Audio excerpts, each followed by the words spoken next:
Ahí Hola, estamos. hola, Hola, hola, buenas noches, Pastor Jonathan. buenas ¿Me escucha noches. bien? ¿Cómo estás? Sí, gracias a Dios bien, te escucho bien. ¿Y tú? ¿Me escuchas a mí bien también? Sí, yo lo escucho perfecto. Vamos a ver, le Listo. vamos a pedir en todo caso a la audiencia que tenemos que nos escriba ahí si que nos está escuchando, nos están escuchando de buena forma para tener un poco de, para saber cómo está saliendo, pero por lo menos yo escucho súper bien. Ya, qué bueno. Eh, sí, Pastor Jonathan, bueno, un gusto para mí poder hacer este live con usted. Eh, ya el pastor Jonathan ha estado con nosotros apoyándonos en otras áreas también, hablando de otros temas. Así que para mí en lo personal igual es un gusto poder compartir este momento con usted y compartir este tema que nos toca hablar hoy día sobre la sexualidad en el matrimonio. Así que gracias Así es. por nuevamente apoyarnos, por aceptar la invitación y Gracias a compartir con ustedes nosotros por este momento. invitarme. Muchas gracias a Sí, eso. ustedes por invitarme. Gracias. Sí, ahí para que pueda saludar en estos momentos antes de ya iniciar de lleno con el tema, a los que se están Hola, conectando hola. ahí, me imagino que tiene a varios fans, por así decirlo, a varios que lo siguen en verdad, quizás que lo están Hola. mirando y también varios de nuestros amigos que constantemente están siguiendo lo que hacemos con el late. Así que para que pueda saludar en estos primeros minutos, Un Pastor. gusto. Sí, un gusto saludar a todos, a ustedes que me han hecho esta invitación, muchas gracias, y también saludar a los demás que se conectan y que han manifestado algún interés en la temática que vamos a abordar hoy. Muchas gracias.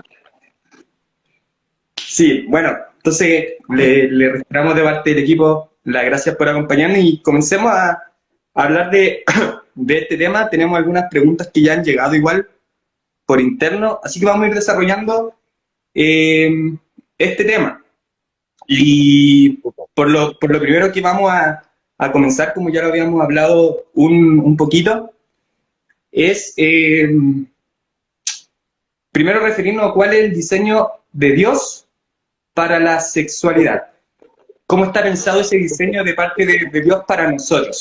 Si pudiéramos empezar por estos principios generales para ya ir avanzando a lo particular. Entonces, le dejo para Claro, que pueda comenzar, Pastor. muchas gracias. Mira, lo primero, claro, cuando vamos a hablar sobre sexualidad, y no solo sobre sexualidad, sino en general sobre cualquier otro tema, si nosotros queremos abordarlo desde una mirada que efectivamente sea distintivamente cristiana, tenemos que mirarlo con una visión de cómo nos presenta la realidad y cómo nos presenta la vida, la propia escritura, la palabra de Dios.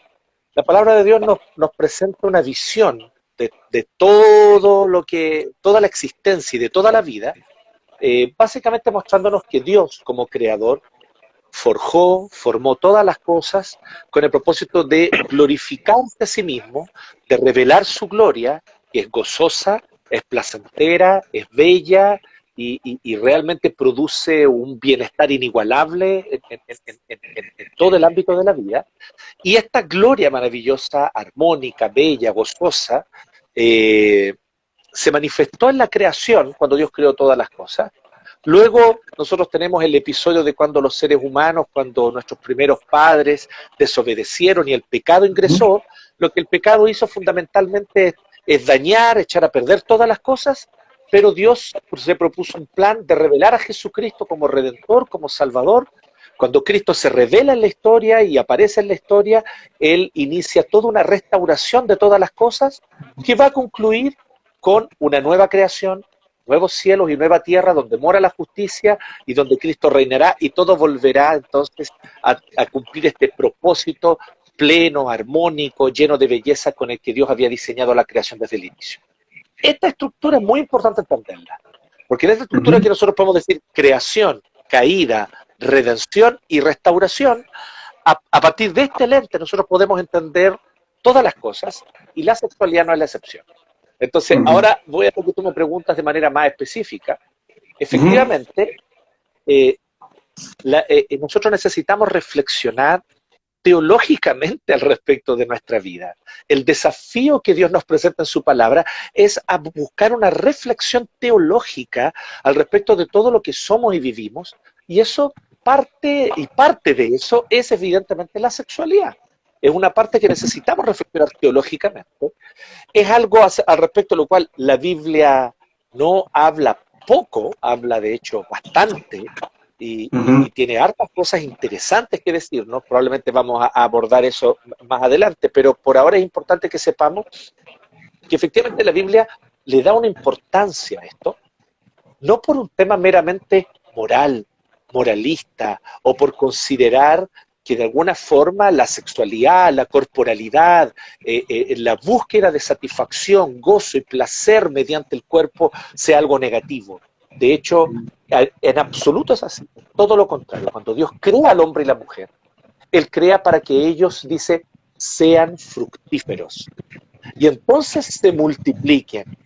Es muy interesante notar esto porque el orden de los verbos en Génesis, ya capítulo 1, desde el 28 en adelante, implica que la voluntad de Dios es el goce sexual entre esposo y esposa ya en el primer capítulo de la Biblia.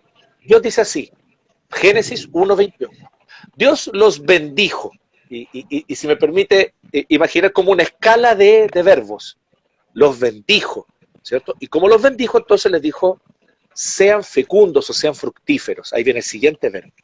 Multiplíquense. Luego, llenen la tierra y finalmente gobiernenla. Entonces Dios está mostrando que las cosas están íntimamente ligadas con un origen común, que es el primer verbo. Dios los bendijo. La idea es que la presencia, bendición espiritual de Dios es el origen de todo lo demás que va a venir. ¿Y qué va a venir como consecuencia de eso? Un ser fructíferos, un ser fecundos, que guarda relación con la intimidad, con la relación entre varón y mujer, una relación que no es solamente platónica, que no es meramente romántica, sentimental, sino que tiene un elemento importante de la unión de los cuerpos, porque entonces el siguiente verbo tiene sentido. Los bendijo, sean fecundos, ¿cierto? Y ahí dice, multiplíquense. La única manera por la cual se multiplican seres humanos no es a través de mandarse cartas de amor, no es a través de dedicarse canciones solamente, sino que efectivamente a través de la relación sexual. Entonces se da la multiplicación. A multiplicarse viene el siguiente verbo, llenen la tierra y gobiernenla o cuídenla, porque la idea de gobierno ahí no es la idea de un gobierno impositivo, sino la idea de cuidar la creación para cuidarla bien, para desarrollarla y sustentarla. Entonces, el desafío cultural incluso, el papel cultural que el ser humano tiene en la creación, se origina en cómo nosotros nos relacionamos, varones y mujeres, cómo existe esta relación, y todo esto a su vez se origina en la bendición de Dios. Si tú tomas desde aquí, tú vas a ver que efectivamente el plan de Dios es que el hombre y la mujer tengan sexo. El plan de Dios es que el hombre y la mujer tengan mucho sexo, porque de otra manera no les diría multiplíquense para que llenen la tierra. O sea, no era poca la labor que Dios le había encargado en ese sentido. Adán y Eva le estaba encargando a ellos que era muy importante que se disfrutaran el uno al otro, a tal punto que pudiese haber una multiplicación de la raza humana en toda la tierra. Entonces, nada, absolutamente nada en la Biblia, en todo el plan creacional, en todo lo que el Génesis nos habla, nos da a entender que Dios considere sucio, feo, inferior o menos santo al sexo y a la relación sexual en sí.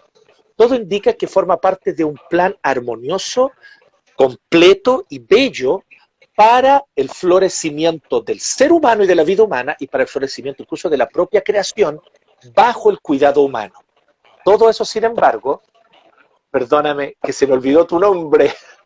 Ezequiel por acá. Aunque me conocen más por Kelo, la mayoría me conoce por Kelo, así que es más fácil. Si quieres decirme Kelo, ningún problema. Ya te iba a decir Gonzalo. Perdona. Y ahí después dice, no, pues, él no es Gonzalo. Te parecemos quizá un poquito. Así que, bien, entonces, Kelo.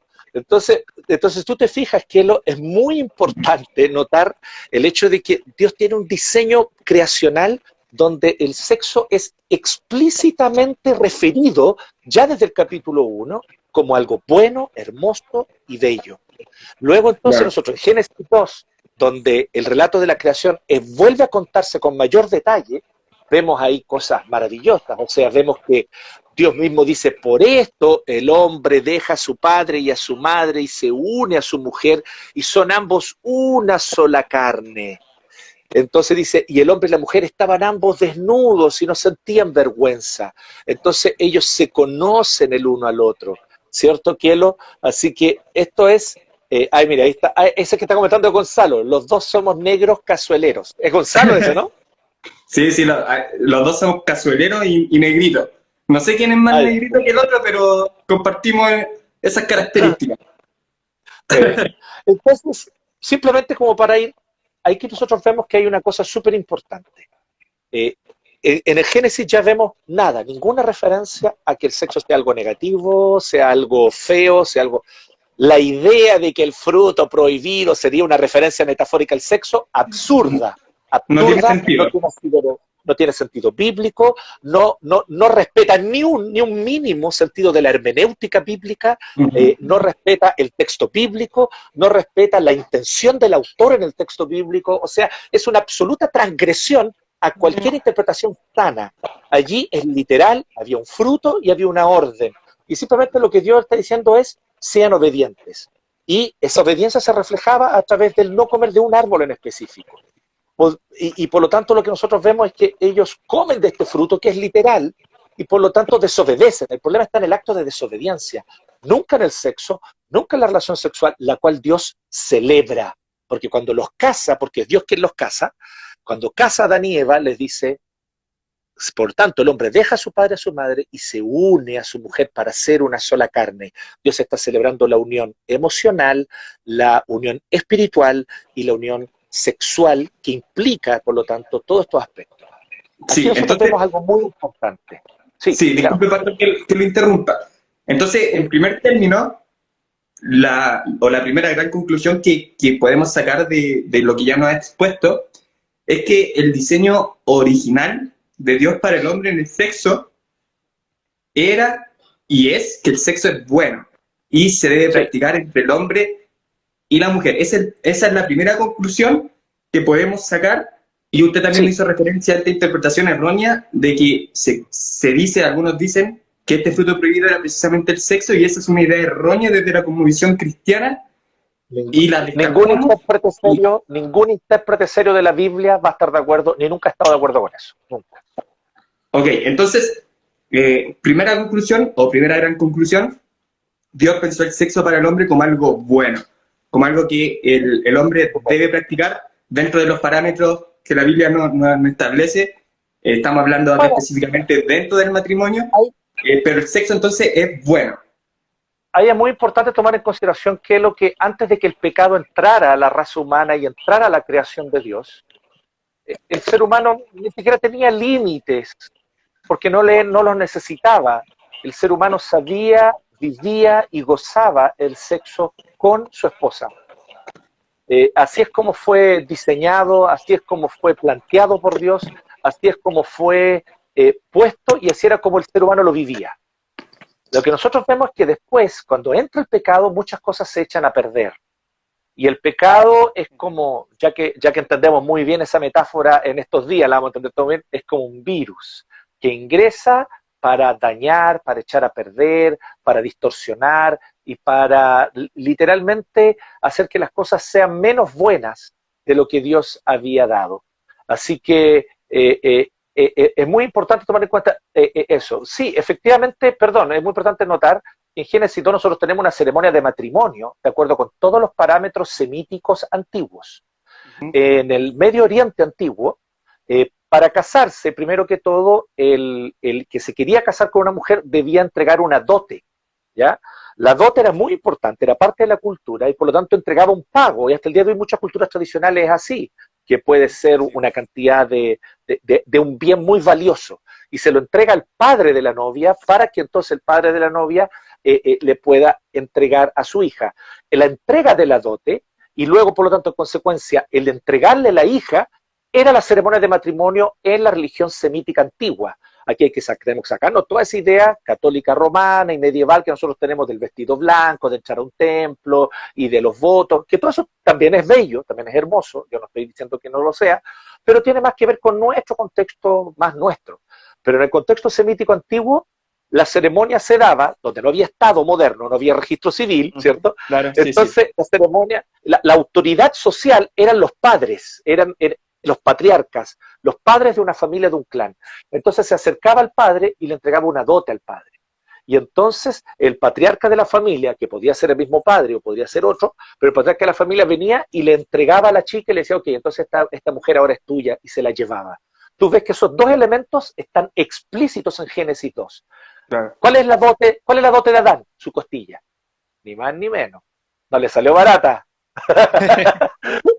Su costilla, le entrega una dote. ¿Y qué es lo que entonces hace el padre de la novia? Él viene y, dice literalmente, se la llevó, se la trajo al hombre. Exactamente lo que hacía el padre de la novia en el Antiguo Oriente en la ceremonia matrimonial. Él tomaba a su hija y se la entregaba, se la llevaba a quien iba a ser desde ese punto en adelante su esposo. Así que es una ceremonia de matrimonio con todas las cláusulas y todos los aspectos propios de una ceremonia matrimonial semítica antigua. Eso se celebra en Génesis 2. Es absolutamente mentira que Adán y Eva nunca se casaron. Ellos se casaron y Dios mismo los casó. Eso es un hecho para cualquiera que tenga un mínimo de conocimiento de las ceremonias del Medio Oriente antiguo. Y lo que está reflejando ahí este texto, como texto de la literatura del Medio Oriente antiguo, porque el texto viene de ahí, es que está diciendo ellos se casaron. Nosotros somos los que necesitamos sacarnos todos estos escombros para mirar lo que estaba diciendo. Pero para esa época, cuando Moisés escribe el Génesis en el Medio Oriente antiguo, todos los demás entendieron clarito. Una ceremonia de matrimonio. Él no necesitaba explicarlo. Claro, ¿sí? Claro, interesante ese punto porque, claro, muchas veces se cae en el error y muchos dicen y critican quizá esta parte diciendo que en Adán y Eva no hubo un matrimonio, pero usted nos relata y nos expone que de acuerdo a la interpretación correcta y de la historia que tenemos que tener en consideración, queda absolutamente claro en Génesis 2 que si hay un matrimonio entre Adán y Eva y ellos son bendecidos por Dios y se cumplen los requisitos para que nosotros podamos decir hoy que sí hubo efectivamente matrimonio entre Adán y Eva. Aquí es donde está el tema. Dios permite esta libertad maravillosa al hombre de que en cada contexto cultural la ceremonia de matrimonio se celebra de manera distinta. Exacto. En algunos casos, como los casos de las sociedades tradicionales más antiguas, basta un acuerdo entre el novio y los padres de la novia, o incluso entre los padres del novio y los padres de la novia, y se llega a un acuerdo y sellan este acuerdo con una comida juntos, en fin. Hay distintas formas. Dios permite esta diversidad de ceremonias. La ceremonia no es única, la ceremonia moderna, el registro civil con libreta, es de nuestra cultura. ¿Qué es lo que Dios exige? Que cada uno, en su cultura, se case conforme a lo que en su cultura se reconozca como matrimonio. ¿Cuál es el caso de Chile? Un registro civil con una libreta de matrimonio. El que no está casado en el registro civil con libreta de matrimonio, entonces no ha dado los pasos que tiene que dar de acuerdo al mandato divino y por lo tanto está en concubinato, está en pecado y debe formalizar su unión lo antes posible. Entonces, sí. Una exhortación que yo como pastor he tenido que hacer a varias parejas que de repente llegan a la iglesia y que no están, entonces, pero muchos de ellos llegan sin conocer a Cristo. Cuando conocen al Señor, también ellos solitos entienden que es un deber ante Dios y dan este paso tan importante. Sí, sí, y el deber, como usted lo decía también, pastor, de la iglesia recalcar este punto, que el matrimonio es el plan de Dios para el hombre, y si no es así, estamos viviendo en pecado. Entonces, es muy importante también. Pero los zulúes se casan de esto. Pero usted no es zulú, ni tampoco vive en una aldea zulú. Usted fuese zulú y habitase en una aldea zulú, se casa conforme a las costumbres zulúes. Pero usted es chileno y vive en el estado de Chile. Y es ciudadano chileno, usted debe casarse conforme a lo que nuestra ley civil por lo tanto, que eso es lo bueno. O sea, tenemos una ley civil que reconoce la importancia del matrimonio. Exactamente. Y evidentemente, y que por lo tanto nosotros buscamos darle ese realce que a la luz de la propia palabra de Dios tiene. Pero Sí. vamos a la sexualidad, si me permite, Esquielo, porque Sí, yo creo que aquí... justamente la pregunta que le quería hacer, disculpe que lo interrumpa, Pastor, es ¿en Dele, qué dele. momento entonces pasamos de el sexo es bueno a la idea de el sexo es malo, es algo sucio? Ya. Bueno, como Cómo se decía, hace esa transición? cuando nuestros primeros padres pecaron comiendo literal de un fruto literal, de un árbol literal, y ellos van y comen, ¿ya? No, no es una metáfora para referirse a otra cosa, es un acto de desobediencia. Cuando ellos comen de ese fruto y cuando ellos pecan, lo que ocurre allí es que entonces ingresa este parásito a la vida humana y a la creación. Este parásito es el pecado. El pecado tiene una característica. El pecado no es una entidad que existe por sí misma. El pecado no tiene existencia propia. El pecado consiste en la distorsión, disminución del bien. Cada vez que algo bueno es distorsionado, cada vez que algo bueno y recto, como Dios lo creó y lo diseñó, es torcido o es disminuido, entonces estamos ante la presencia del mal. El mal no tiene existencia propia, el mal no es más que un parásito que lo que hace es alimentarse y vivir de la creación buena que Dios hizo. Por eso nosotros vemos que todos los pecados consisten básicamente en la distorsión de algo bueno. Por Claro, ejemplo, adquirir bienes es bueno. Cuando tú trabajas, obtienes un salario y te compras lo que quieres. Es malo cuando yo entro a Ripley y me pongo a mechear, ¿cierto? Y me pongo a exactamente, robar. sí, sí. Shoplifting para los bilingües. Entonces, cuando me pongo a robar, entonces el robo es pecado, el hurto. Y allí hay un mandamiento muy importante en los 10 mandamientos. No cometerás adulterio. ¿Y qué es lo que es el adulterio? Es cuando esto hermoso, bello, que es gozar y disfrutar, varón y mujer, el uno del otro, disfrutar de su unión perpetua, de su compromiso, del cuidado mutuo el uno con el otro. Cuando ellos están disfrutando eso, esto en vez de eso se tuerce y lo empiezan a vivir dos personas que no están unidas en matrimonio, que no han hecho eso, o yo rompo esa unión para unirme sexualmente a otra mujer, siendo yo un hombre casado o una mujer casada, cometo adulterio, o somos dos personas que no estamos casados y por lo tanto estamos nosotros en fornicación, o también cuando hay un varón y un varón o una mujer y una mujer intentando de alguna manera entregarse mutuamente este placer sexual. Entonces lo que nosotros vemos, solo por citar algunos ejemplos, podríamos multiplicarlos más, Sí, sí, pero, pero lo importante es que el no cometerás adulterio implica todo tipo de distorsión de aquello bueno y hermoso que Dios creó, que es la plena unión de estos dos cuerpos desnudos que se entregan el uno al otro en amor y en compromiso perpetuo. Donde yo, por lo tanto, entiendo, y ahí es donde viene la reflexión teológica que yo te decía. Dios crea la relación sexual con propósitos múltiples.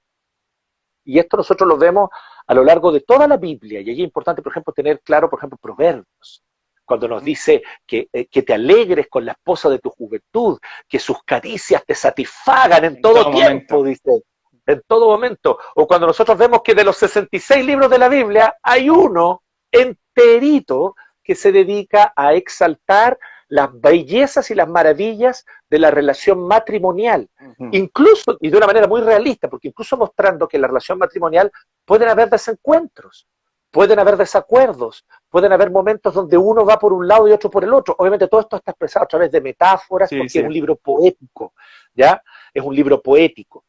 Su género literario es poético y la intención del autor es poética. Entonces, allí es importante, por eso hablaba al inicio de la hermenéutica, ¿no? Cómo está constituido un texto y cuál es la característica de este texto. La Entonces, importancia el del género género, literario que tiene el texto. el texto de Cantares, al contrario del de Génesis 2, que no es un poema, pero sí lo es Cantares, allí hay un montón de metáforas donde se habla sobre la relación matrimonial. Y entre medio, y no poco, varias ocasiones, se hace mención explícita incluso a la relación sexual. ¿Sí? No es Sí, sí. todo el libro un poema erótico, pero varias secciones son eróticas, claramente eróticas, inspirado por el Espíritu Santo. O sea, quiero que piense un poquito aquí conmigo. Dios, el Espíritu Santo, inspiró a un santo hombre de la antigüedad para que escribiera el Cantar de los Cantares con el propósito de mostrar la maravilla de la unión matrimonial y, dentro de eso, la maravilla de la entrega sexual entre esposo y esposa que se disfrutan el uno al otro. Y vemos, por ejemplo, algunos detalles en Cantar de los Cantares. La mujer es la que habla más, la que habla primero y la que habla más libremente sobre su goce sexual. Esa idea de una esposa que no se atreve a hablar estas cosas, que tiene un extremo recato, que ni siquiera con su propio marido expresa su goce sexual, esa idea no es bíblica. Evidentemente, la esposa no tiene por qué estar mostrando su sexualidad a nadie más que a su esposo, solo a su marido. Pero aquí vemos en Cantar de los Cantares una esposa que junto a su esposo goza el sexo, disfruta de la relación sexual y se lo dice explícitamente a su marido. Tus besos para mí son dulces como el vino, le dice. Y me maravilla como tú me acaricias. Y me encanta cuando me tocas. Y hace referencias que son bastante explícitas a través de metáforas. Sí, sí. Dice, yo soy como un jardín y mi jardín se abre para ti. O sea, es bastante claro lo que se está refiriendo. Entonces, pero con una metáfora muy bella, ella está diciendo, libre y abiertamente, con su marido, a solas, ambos en su intimidad, ella es abierta en disfrutar el sexo. Y aquí yo me hago una pregunta. ¿Cuántas de nuestras hermanas casadas están viviendo esta santidad sexual? Porque es santo, sexualmente santo, cuando una esposa es capaz de gozar libremente de la relación sexual con su marido. Cantar de los Cantares nos muestra eso claramente. El marido, por otro lado, el marido la cuida, la protege y es fuente de protección y cuidado para ella permanentes. Ella lo alaba por eso, ella dice, mi marido que me protege, incluso dice, es como un árbol bajo el cual yo me cobijo, dice ella, mostrando esta protección, su sombra, cómo él la cuida. Pero entonces dice que él la alaba constantemente, y vemos al marido diciéndole que está linda, que está bella, que se ve bien, que se ve hermosa con ese vestido, que se ve muy linda como se vistió, que esas sandalias en sus pies se le ven lindas. Ahí, lección para nosotros los maridos. ¿Cómo yo, como esposo cristiano, estoy viviendo la santidad?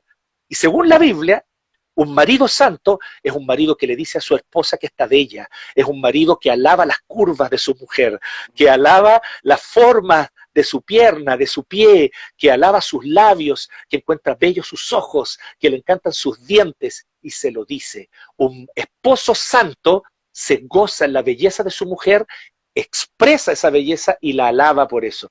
Cantar de los Cantares, por lo tanto, tiene preciosas lecciones para nosotros. Uno de los grandes errores históricos de la iglesia cristiana, que no ocurrió con todos, pero ocurrió con muchos, fue transformar el Cantar de los Cantares en una mera alegoría entre Cristo y la iglesia. Lamentablemente, ese fue un error garrafal cometido a lo largo de la historia de la iglesia. Entonces nosotros vemos que la sexualidad fue creada para ser vivida así, pero el adulterio es fruto de que el pecado entró y echó a perder. Entonces nosotros vemos que el pecado viene a echar a perder la vida sexual. Y ahí yo quiero desafiar una cosita antes de que tú me pases a la siguiente pregunta, pero que es lo siguiente, que pocos matrimonios reflexionan esto. Dicen, una sexualidad torcida, sí, y al tiro pensamos, bueno, el acto sexual fornicario, sin un compromiso matrimonial, o el acto sexual adúltero, ¿cierto? La infidelidad matrimonial del esposo o de la esposa, o el acto sexual homosexual o lésbico, que también rompe el diseño de Dios porque es un hombre y un hombre, o una mujer y una mujer. Ok, todos de acuerdo. A la luz de la Biblia, todo eso es pecaminoso. Pero también a la luz de la Biblia, y ahí está 1 Corintios 7 también para hablarnos sobre eso y otros textos, vemos que también puede haber adulterio cuando esposo y esposa tienen relación sexual, pero su sexualidad está siendo vivida de una manera distorsionada. Cuando, por ejemplo, el sexo es utilizado para manipular, puede ser que una esposa se niegue a tener relaciones sexuales con su esposo para conseguir algo de él. Puede ser que un esposo obligue a la fuerza a la esposa a tener sexo. Es violación y es pecado. Es violación y es pecado, aunque sea dentro del matrimonio. Sí, ningún esposo creyente y temeroso de Dios jamás obligará a su esposa a tener una relación sexual contra su voluntad, ni sin su consentimiento. Así que nosotros vemos que a la luz de la Biblia hay abundante material para darnos cuenta que el pecado no cometerá adulterio, no solamente significa, yo no voy a codiciar o no voy a tener relaciones sexuales con otra mujer, sino que también tiene que ver con el cómo yo trato a mi esposa y cómo yo, por lo tanto, me relaciono sexualmente de una manera sana con ella. Entonces, ¿soy yo un esposo que la reafirma? ¿Soy yo un esposo que reafirma su identidad? ¿Soy yo un esposo que realmente mi esposa dice, me siento segura contigo, me siento contenta contigo, tú me haces feliz porque me haces sentir bella y especial? ¿Soy un esposo que produce eso en mi esposa? Si no lo soy, entonces estoy al debe. Primero ante el Señor y en segundo lugar ante mi esposa. Debo crecer, debo madurar, debo abandonar mi egoísmo infantil y narcisista y empezar a negarme a mí mismo como Cristo se negó a sí mismo y se entregó por la iglesia. Debo negarme a mí mismo para servir, amar y hacer que mi esposa se sienta querida, protegida, amada y especial. ¿Qué ocurrirá como fruto de eso? Será una esposa que feliz, como la esposa de Cantares, va a abrir su jardín para que yo Claro. pueda entrar a su jardín y disfrutar de ella plenamente.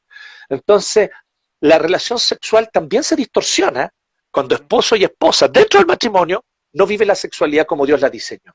Gracias a Dios, arrepentimiento, reconocimiento de mi pecado, pedirle perdón a Dios, si es necesario pedir consejería o terapia con psicólogos cristianos y buscar entonces crecer en esas áreas donde no estamos bien.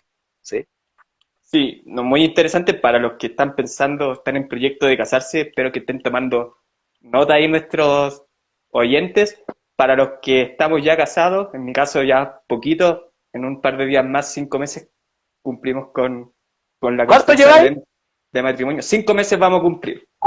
Estáis partiendo. Así Mira, que estoy anotando igual. después de sí, mira, que esto es algo súper importante. Por causa de la caída y del pecado, que nos afectó a todos, porque tú, que él era un pecador, que te casaste con Constanza, ¿se llama tu esposa? Constanza, sí, Constanza Belén. Con, con Constanza, que también es una mujer pecadora. Ambos son pecadores con un corazón de continuo inclinado al mal, redimido y rescatado por Cristo, gracias al Señor, pero con un corazón inclinado al mal. Entonces ustedes están inclinados al egoísmo. Esto es un detalle muy importante. La famosa compatibilidad sexual. ¿Somos compatibles sexualmente? Está sobrevalorada. Mira, la Eso, compatibilidad sexual se justamente te iba a construye. preguntar de eso. Sí, sí, Ya, entonces adelante, mira, adelante. No, adelante, ya que lo ya, tocaste. súper, Vamos en ese tema. Yo lo que le iba a consultar respecto a eso es ya. qué tan real es esta idea de la compatibilidad sexual. Mira, es una Porque media algunos verdad. creen que es inmediato y la verdad es que no es así. Sí. Es Y una va media mucho. verdad. Exactamente. Sí, Entonces, para que nos pueda explicar bien ese sí. punto de la compatibilidad sexual. Básicamente es esto. Es una media verdad. La compatibilidad sexual se trabaja, requiere esfuerzo, requiere Ujú. renuncia de parte de ambos. Aquí es donde yo entiendo a la luz de la escritura que la palabra cabeza, que se aplica al varón, ¿sí? Pues, el Ujú. varón Sí, es sí. cabeza de su esposa y que el hombre es cabeza de la casa y que nos encanta en el mundo evangélico decir que el varón es cabeza, solamente se toma como uno de sus acepciones. La idea de cabeza en la Biblia claramente tiene que ver con autoridad, sin duda, autoridad, pero también tiene que ver con origen. Ambas cosas van juntas. No hay que optar. Existe una discusión para mí muy tonta, para mí, entre, no, es que cabeza es autoridad, cabeza es origen. No, es origen, no, es autoridad. Yo creo que es una discusión tonta. Las dos cosas. Ujú. Cabeza implica autoridad, pero también implica origen. Entonces, tú como cabeza eres autoridad, sin duda, pero también eres origen. Y por lo tanto, eso significa siempre Kelo, y aquí a través de ti estoy hablándole a todos los varones, a todos los esposos, no solo a Kelo puntualmente, todos nosotros varones debemos tomar la iniciativa. Debemos ser los primeros en tomar las iniciativas. Si estoy haciendo algo mal, debo ser el primero en arrepentir. Ujú. Si algo no está bien en nuestra vida matrimonial, debo ser el primero en reconocer mi pecado ante el Señor, debo ser el primero en humillarme, debo ser el primero en buscar a Dios, debo ser el origen del buscar juntos a Dios. Y no esperar que mi esposa reaccione para entonces reaccionar yo. No, Ujú. porque eso no va a resultar bien y eso va a dar en que la crisis solo aumente. Entonces, varones, debemos ser proactivos, porque el pecado de Adán fue ese, el pecado de Adán fue su silencio. Mientras su esposa era engañada por la serpiente y le ofrecía, Adán estaba al lado de ella y se quedó mutis. El silencio de Adán fue donde comenzó el pecado de Adán. Entonces, nosotros los hombres tenemos esta maldita, y aquí digo maldita de una manera totalmente consciente de lo que quiero decir, con todas sus letras, porque es una maldición. es una maldición a causa del pecado. Tenemos esta maldita tendencia masculina a la excesiva pasividad, a la reactividad en vez de la proactividad. Y nosotros como varones debemos ser proactivos, somos origen, la oración debe originarse con nosotros, el buscar a Dios debe originarse con nosotros. Entonces, entendiendo eso, allí es donde entra un aspecto muy importante. Como varones debemos tomar una iniciativa de renunciar a nosotros mismos, de trabajar la relación. La compatibilidad sexual se logra. Algunos calculan después del 8º o 9º año de matrimonio.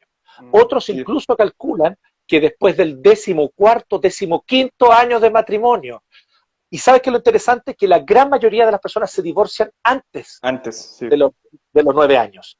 Timothy Keller, en un maravilloso libro que se llama El significado del matrimonio, que yo lo recomiendo, El significado del matrimonio de Tim Keller, él dice lo siguiente, dice, cuando uno ve las estadísticas, uno ve dos cosas, estadísticas, esto es, estudios que son hechos, tú sabes que los gringos son buenos para hacer estudios, encuestas, para todo. Tienen estadísticas de todo. De todo, y hacen encuestas anónimas, son muy interesantes el tipo de material que ellos producen. Entonces él cita 2 estudios, él dice, mira, un estudio claramente muestra que la mayoría de los matrimonios se divorcian antes del 10º año. Y hay otros estudios sobre vida sexual y goce sexual que demuestran algunas cosas muy interesantes. Primero, ¿quiénes son más felices con su vida sexual? Son los que tienen una pareja única y estable. Sí. Hay, en general, estadísticamente, hay más porcentaje de felicidad sexual en los que tienen una pareja única y estable que en los que intercambian constantemente pareja. Sí. Es una estadística, no estoy...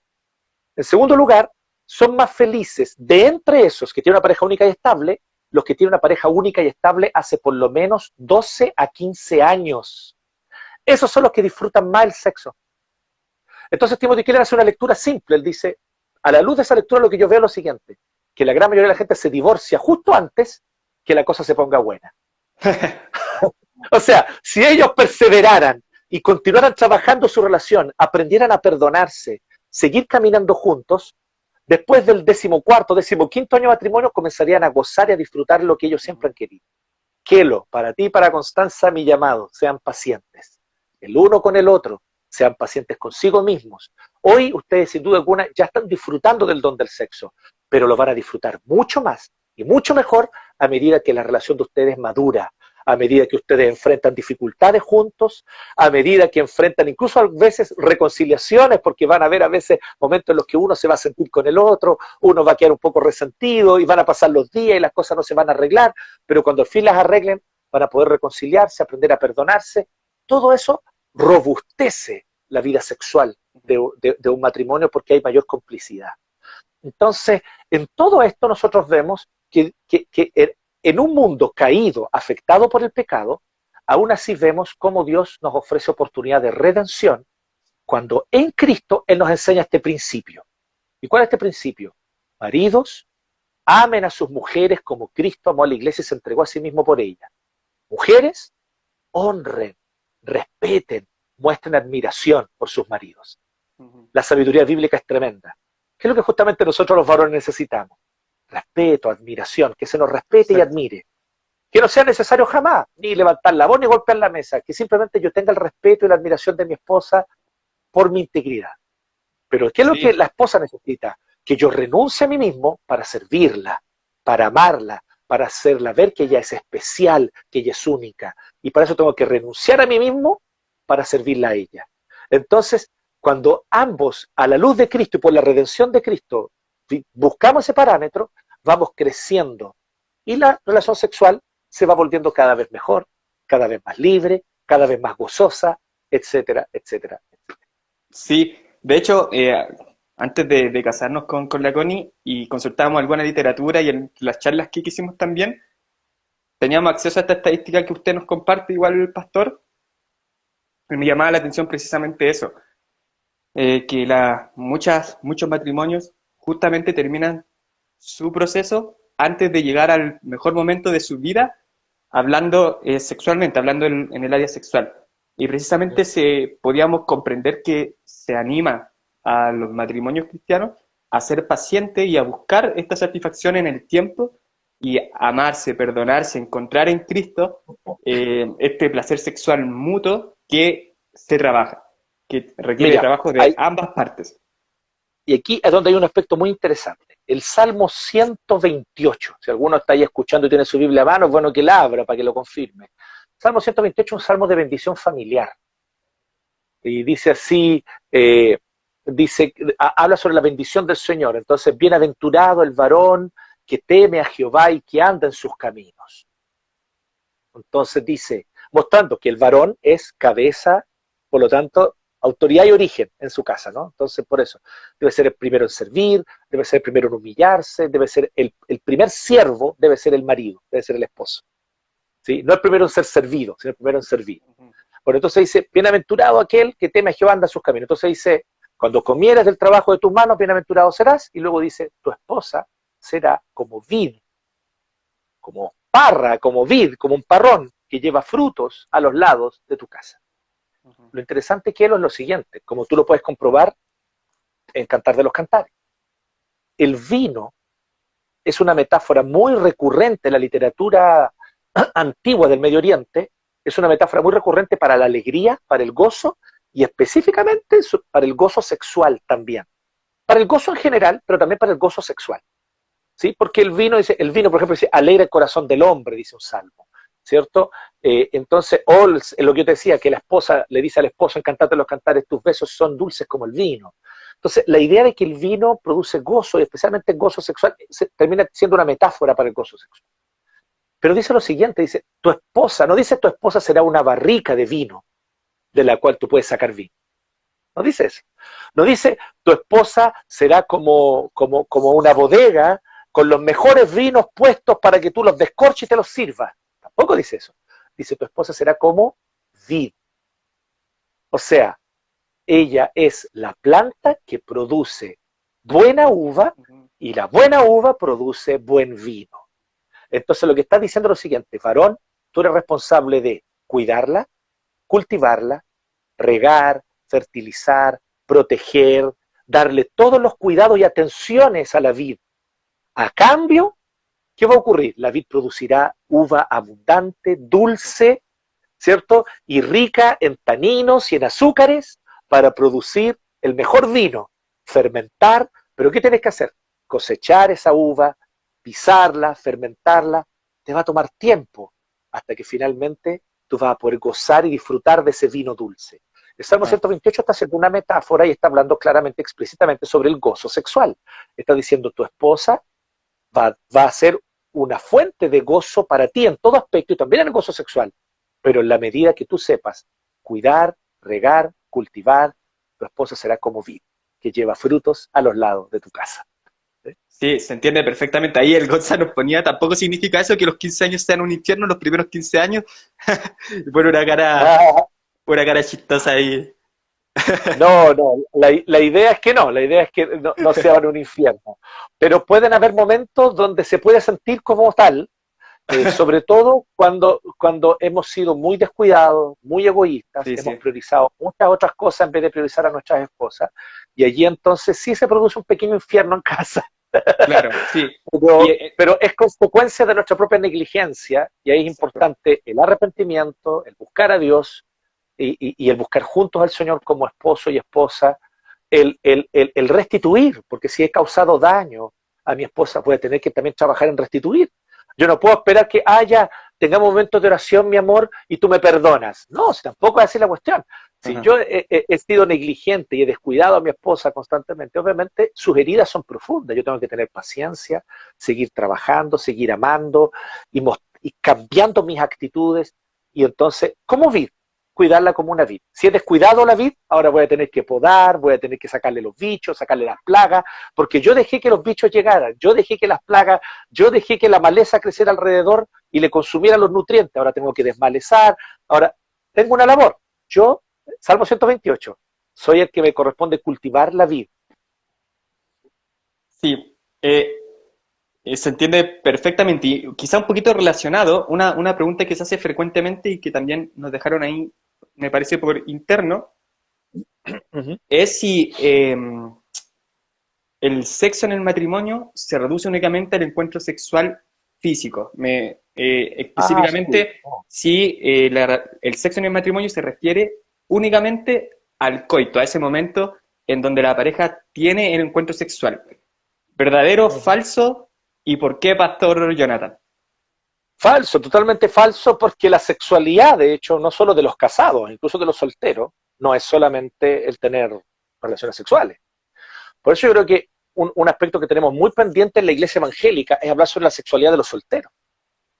Porque Sí, sexualidad no es solamente tener relaciones sexuales. Entonces nosotros decimos a los solteros, que es correcto y es bíblico, oiga, no deben tener relaciones sexuales porque no están casados y eso es fornicación. Listo, de acuerdo. Pero le enseñamos a cómo vivir su sexualidad. Entonces, pero espérate, y si no podemos tener relaciones sexuales, sí, pero eso significa que no tengan una sexualidad.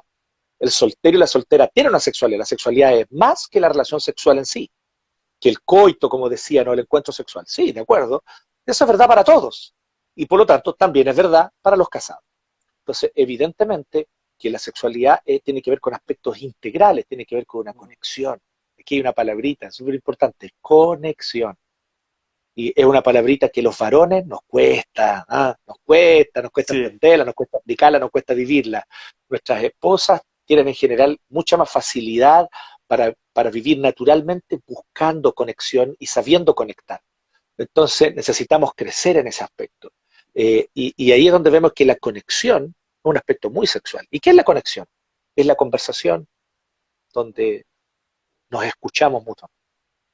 Es la conversación donde hablando sobre, pucha, qué vamos a hacer con el proyecto de la nueva casa, donde hablamos sobre qué vamos a hacer el próximo año, o nos ponemos de acuerdo de qué vamos a hacer para las vacaciones, esta conversación nos escuchamos y mi esposa se siente escuchada y yo me siento escuchado y valorado. Su opinión es valorada por mí y ella siente que la valoro y yo también siento que ella valora mi opinión y nos tomamos de las manos mientras conversamos y nos miramos a los ojos. Allá hay sexualidad.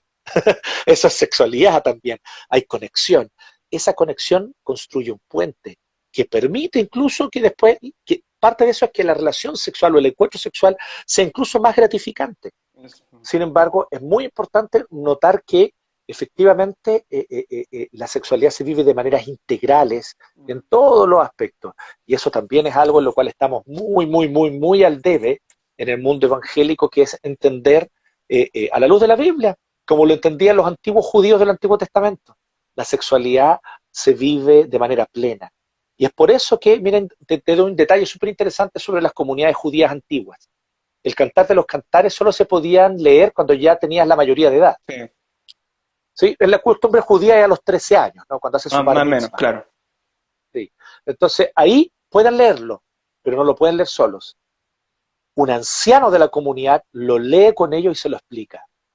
Y yo me pongo a pensar, caramba, si nosotros tuviésemos que los ancianos que tienen 40, 50 años de casados en nuestra iglesia, de felizmente casados, obviamente, si ellos pudieran sentarse con todos los jóvenes que quieren un día casarse, con los novios, y los sentaran alrededor de un círculo y dijeran, vamos a hablar de sexo. Y este hermano de 40, 50 años de matrimonio, y de feliz matrimonio, se sentara con los jóvenes y los explicara, y nos hablara sobre sexo, sobre felicidad sexual, sobre vida matrimonial, sobre comunión. Está faltando eso. Yo creo que en el mundo evangélico, y ahí tiene que ver con la modernidad nos hizo muy individualistas. Entonces, no, esto es un tema mío y de mi esposa, no tiene por qué meterse nadie más. Falso. Nosotros podemos conversar, recibir consejos de creyentes obviamente maduros, creyentes obviamente que sean prudentes para que yo pueda hablar con confidencialidad con ellos, ¿cierto? Entonces, la hermana chismosa de la iglesia, no, jamás, nunca, por ningún motivo, sino con aquellos hermanos que son prudentes, que saben, ¿cierto?, escuchar, que saben guardar secretos, pero poder hablar con estos hermanos que son maduros en la fe y que ellos puedan aconsejar. Entonces, eso, por ejemplo, ayuda muchísimo para entender cómo la sexualidad es íntegra. La sexualidad está en el servirle el desayuno a mi esposa temprano en la mañana y dejarle el desayuno hecho en la mesa o llevarle el desayuno a la cama.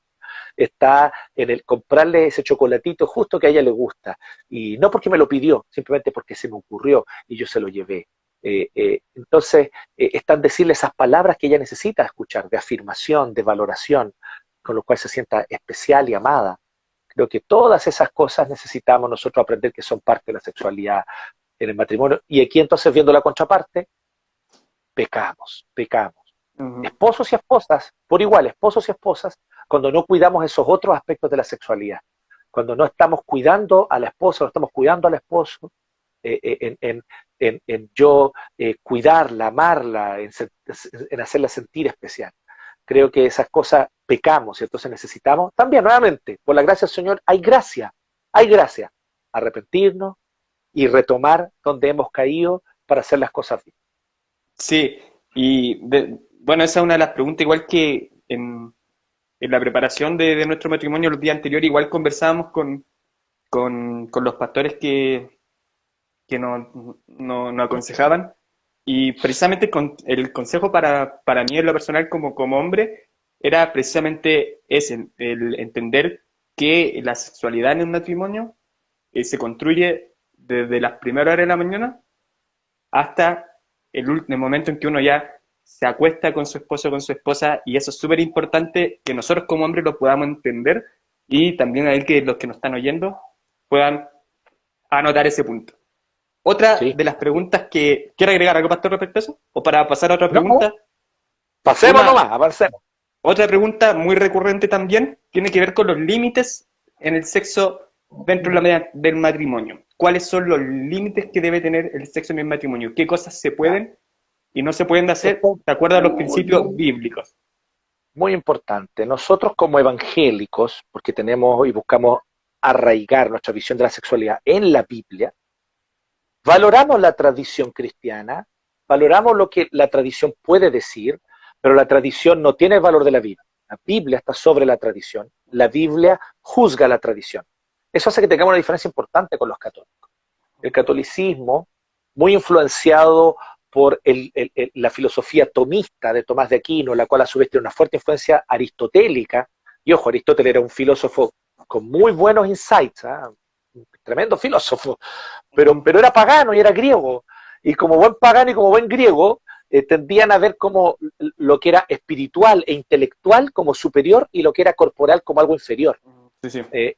Y ese dualismo afectó también la teología de Tomás de Aquino. Nosotros no tenemos la visión católica romana, que es muy importante porque hemos dado algunas batallas en la vida social o en la sociedad chilena, donde nos hemos unido con católicos porque coincidimos en algunas cosas, pero eso no significa que tengamos la misma visión de ellos. Ellos piensan que el sexo es para procreación.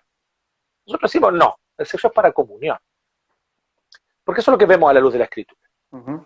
Y por lo tanto, el sexo no tiene que buscar la procreación, tiene que buscar que la comunión entre esposo y esposa se dé de maneras más profundas, profundice, crezca y se fortalezca. Ese es el primer objetivo. Luego, junto con esto, viene también la procreación, pero la procreación no es el primer objetivo, ni la primera meta, ni el primer propósito de la vida sexual en el matrimonio. Aquí tenemos una diferencia muy clara con el catolicismo romano. El catolicismo romano también considera la comunión, pero yo diría que da vuelta a estas prioridades. Nosotros vemos a la luz de la Biblia que primero es la comunión, luego entonces viene todo lo que es procreación. Entonces, ¿qué quiero decir yo con esto?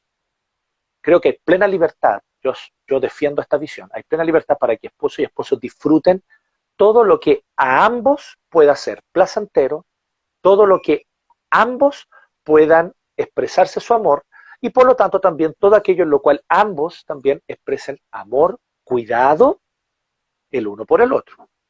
Por lo tanto, ellos tienen plena libertad para jugar, por supuesto, jugar de todas las maneras que quieran, acariciarse de todas las formas que ambos disfruten. Cuando solo uno está disfrutando y el otro se siente transgredido o que no le agrada, ya está mal. Ambos tienen que estar disfrutando. Por eso es importante eso. Ahí hay un primer límite. El otro límite es, se están cuidando, o sea, está habiendo un cuidado mutuo. Y aquí pasa desde aspectos tan básicos como los aspectos de higiene, donde es muy importante sin duda alguna, porque yo no quiero bajo ningún aspecto causar un daño, un problema, una enfermedad o un daño a mi esposa, ni ella a mí. Entonces, está bien jugar, pero no jugar al límite de no cuidarnos, ¿cierto? Corporalmente, físicamente, en cuanto a nuestra salud. Así que desde aspectos tan básicos como higiene, hasta otros aspectos como brusquedad, obviamente juegos violentos, hay que tener, siempre hay muchos que además, ojo con esto, pueden incluso reflejar algunas distorsiones psicológicas que sería importante tratar si hubiese en alguien, ¿ya? Sí, sí. Lo importante es, ambos disfrutan, ambos están de acuerdo y al hacerlo, están cuidándose de tal manera de que no se hacen potencialmente daño el uno al otro? Bueno, si es así, creo que tienen plena libertad. Y esa libertad incluye, pucha, desde jugar juegos de rol, ¿cierto? Suena como ñoño eso, pero no me refiero a jugar calabozos y dragones necesariamente, pero jugar, ¿cierto? Hasta el uso de lencería exótica, por supuesto, eh, eh, el, el, eh,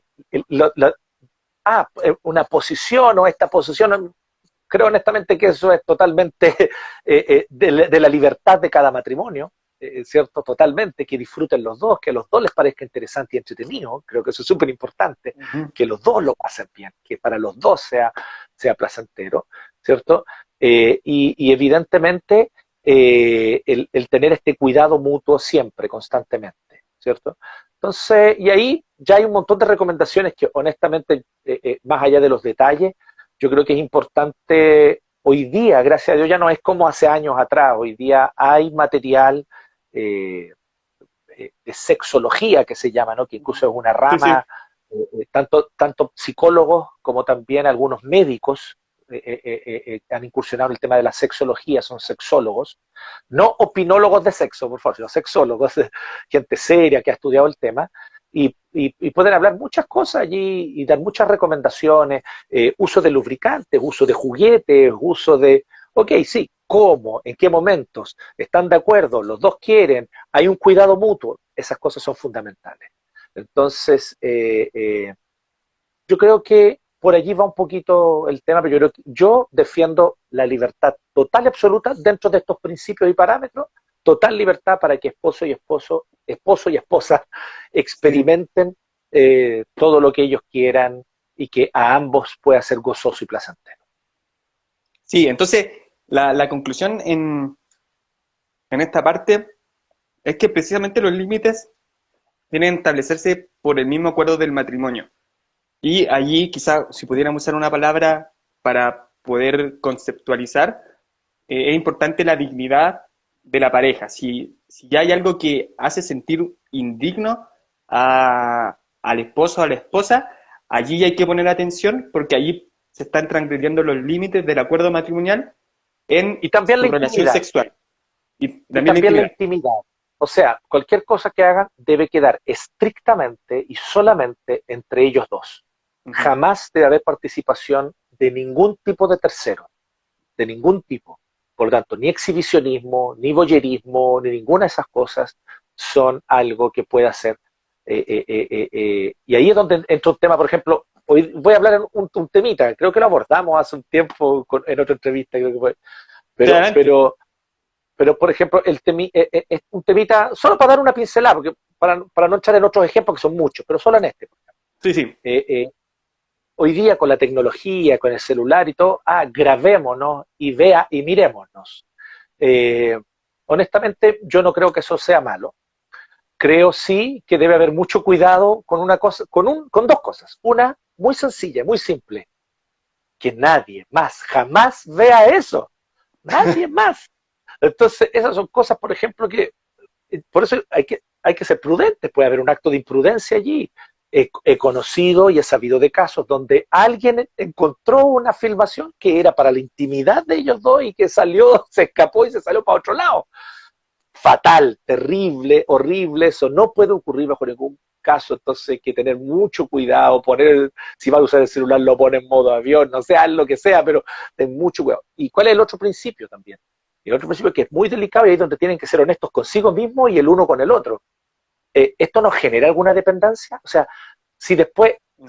si, si después esto no Con es un todo, testimonio en absoluta, con es todo un el testimonio testimonio, personal. pone. Le tocó, sí, conozco a alguien que fue un pastor, que era un pastor de jóvenes, y lamentablemente los jóvenes de su iglesia, sin querer, de hecho, por otra razón, terminaron viendo una grabación que no debían Uy, haber visto. Ustedes se imaginarán, ese pastor nunca más pudo ser pastor de esos jóvenes, tuvo que irse de esa iglesia, porque claro, nunca más lograron ver al pastor como lo veían antes, ¿no? Es terrible, fatal. terrible. Entonces, tuvieron que sacarlo de esa iglesia, pero no por algo inmoral, porque era algo personal Claro. de él. no era una Sí, inmoralidad, no fue un pecado que él cometió, pero fue una imprudencia claro. dejar, fue hace años, así que era en la época del VHS, pero esta historia yo la conozco. Y los jóvenes en su casa comiendo una pizza pensaron que el VHS tenía otra cosa y terminaron viendo algo que no debían ver. Fatal, horrible, nada más que decir. Entonces, Duro imagínate, término. claro, todo mal. Pero ahí está el otro que, cuidado para que nada genere dependencia. O sea, por ejemplo, Ujú, es que si no lo hacemos así, o si no hacemos esto, o si no usamos esto otro, o si no te pones esto, entonces yo no disfruto. Entonces hay algo que no está mm, bien. claro. Hay algo que no está bien porque que siempre esa relación sexual íntima, sencilla, simple, eh, eh, sea siempre la base de lo placentero para la vida del esposo y de la esposa. Y no empezar después a depender. Es que hagamos de nuevo esto, porque si no lo hacemos, no me excito. Entonces estamos mal ahí, po. Sí, ¿Te fijas? y, Hay algo que no está funcionando bien. en ese mismo, en esa misma línea de ideas, otra pregunta que podríamos responder, ya teniendo claro que los límites están dentro del matrimonio, el acuerdo del matrimonio, la conciencia propia también de nosotros como cristianos, si hay algo que a mí me parece que no es correcto, eso también eh, influye, hay que tenerlo en consideración. Ya respondido eso, usted hablaba de la dependencia, de hacer ciertas cosas, por ejemplo, porque esas cosas me excitan. Eh, y ahí podríamos enganchar con otro tema, que si bien no es lo mismo, pero está relacionado. ¿Qué tan peligrosa es la monotonía en la Sí, pareja, en la relación sexual de la no, pareja? Porque usted dice, quizá, y quizás le pasa más a los matrimonios que recién están empezando, que experimentan algo y se piensa que hay que volver a hacerlo de esa forma todas las veces para llegar al mismo resultado. ¿Eso es peligroso dentro del matrimonio? sí, siempre. Siempre esos riesgos están. Por eso te digo, en la vida sexual matrimonial, hay muchas cosas que pueden causar un daño o que reflejan este quiebre que tenemos, digamos, espiritual. Porque esto es lo que hay que entender, la relación sexual es profundamente espiritual, es profundamente espiritual. La relación sexual es espiritual, ella tiene un componente espiritual innegable, no es una necesidad fisiológica básica, esa es una de las grandes mentiras de la modernidad, que la relación sexual es una necesidad fisiológica básica, es normal, es natural, entonces lo único que tengo que hacer es cuidarme para no contraer enfermedades, entonces usando preservativos puedo acostarme con quien quiera, las veces que quiera, en el momento que quiera, porque finalmente es como un deporte, es una necesidad fisiológica o lo que sea. Es una de las grandes mentiras de la modernidad. La relación sexual es profundamente espiritual, guarda relación con un mundo, un universo de entrega mutua entre esposo y esposa. Entonces, si nosotros comprendemos este principio, ahí viene lo que tú dices, o sea, eh, eh, lo que yo quería decir era más bien, ¿qué ocurre? Porque yo creo que no hay ningún problema con hagamos esto porque me excita, bacán, no lo veo problema eso. El problema es, si no lo hacemos, entonces no me excita, o nada más me excita, solo Claro, esto. Allí tenemos un problema, ¿te fijas? Entonces es sí, sí, importante se estar entiende. abierto no solamente a una experiencia nueva y novedosa, sino también estar abierto justamente a lo no novedoso. Estar abierto a esa circunstancia o a eso tal vez no tan especial, pero que también se da entre esposo y esposa y donde hay una entrega sexual mutua. Entonces, eh, yo digo que yo pienso, sí, siempre hay un riesgo allí con respecto a eso. Siempre es bueno experimentar cosas nuevas, siempre es bueno cuidarse de que esas cosas nuevas no terminen siendo lo único que me interesa, sino que puedan ser tal vez un camino, una vía para volver a interesarnos el uno en el otro, o volver a interesarnos tal vez después de un tiempo en el que pudo haber habido una monotonía. Claro, la vida sexual es orgánica, es viva, se adapta, cambia, se transforma, porque las personas porque como es profundamente espiritual, y están abriendo y entregando sus espíritus el uno al otro, no solamente sus cuerpos, entonces al hacer esto en la relación sexual, también las personas van cambiando. Y eso es absolutamente natural, es parte del proceso normal. Y cuando yo tengo 10 años de matrimonio, no soy el mismo, no soy la misma persona que cuando recién me casé. y después cuando cumplo 15 o 20 años de matrimonio no soy el mismo que cuando tenía 10 años de matrimonio. Entonces mi esposa tiene que volver a conocerme, ella no es la misma, yo tengo que volver a conocerla y tenemos que volver a comprendernos el uno al otro y entendernos. Todo eso forma parte de la aventura matrimonial. Entonces, de alguna manera es como que la relación sexual es como la parte más visible, es una punta de un iceberg que es todo lo que tiene que ver con la vida juntos como matrimonio. Sí, Eso. se entiende perfectamente. Si seguimos con algunas preguntas también que nos han dejado. Eh, También usted hablaba un poquito cuando iniciábamos la conversación, qué tan importante, y esta es la pregunta, qué tan importante es la frecuencia del encuentro sexual en el matrimonio. Eh, Mm. lo habló un poquito cuando iniciamos, pero para los que se fueron conectando después, si pudiéramos referirnos un poquito más también a ese tema. ¿Es Sí. importante que el matrimonio practique sexo con frecuencia? Es totalmente importante y la Biblia lo dice, 1 Corintios 7 lo dice explícitamente. Si no lo dijera explícitamente, yo tampoco sería tan tajante en decirlo, porque nos corresponde callar donde la Biblia calla, pero aquí la Biblia habla, 1 Corintios 7 dice que no se nieguen el esposo a la esposa, que la esposa no se niegue al esposo ni el esposo, porque ya no se pertenecen a ustedes mismos, sino que cada uno le pertenece al otro. Al otro. Es una declaración totalmente revolucionaria, Sí, sí. porque el concepto griego era que la esposa le pertenecía al esposo, pero el esposo es libre, no Ujú. le pertenece a ella. Ese concepto griego. Entonces, que en una cultura griega como la de Corinto, venga Pablo y les diga, el esposo no se pertenece a sí mismo, le pertenece a la esposa, lo mata. Y la Pero una bomba esposa atómica era para una la bomba cultura. atómica revolucionaria total. Entonces, lo que está diciendo el apóstol Pablo es lo siguiente. Piénsalo un poquito. Por nosotros, esposos, tal vez la frecuencia sería una frecuencia infinita. Estoy bromeando, pero sería Todos los días. ahí depende de cada uno, claro. Pero por otro lado, es verdad también que la frecuencia es es un punto medio al que llegan ambos, por así decirlo. Voy a decirlo de una Sí, manera muy sí. simple. Ya lo estoy simplificando también incluso en exceso, pero para que se entienda. Entonces, yo esposo, como Cristo amó a la iglesia y se entregó a sí mismo por ella, o sea, yo esposo estoy dispuesto a renunciar para que mi esposa pueda tener una plenitud sexual. Por otro lado, yo busco que la relación sexual sea tan bella, gozosa, placentera para ella, más que para mí, incluso para ella, que entonces ella va a desear con mayor y mayor Mm. frecuencia. Sí. Ese Entonces, punto, yo pastor, creo que disculpe, es, disculpe que lo interrumpa dale nomás, dale nomás. antes que terminar la idea. Pero una de las cosas que también pudimos leer, no recuerdo el libro, pero lo hicieron expertos en sexualidad cristianos y a nosotros nos sirvió bastante en nuestra preparación, que hablaba justamente ese tema, porque usted también lo mencionaba, como hombres tenemos eh, una necesidad, no necesidad, pero tenemos una idea de frecuencia mucho más excesiva que la mujer.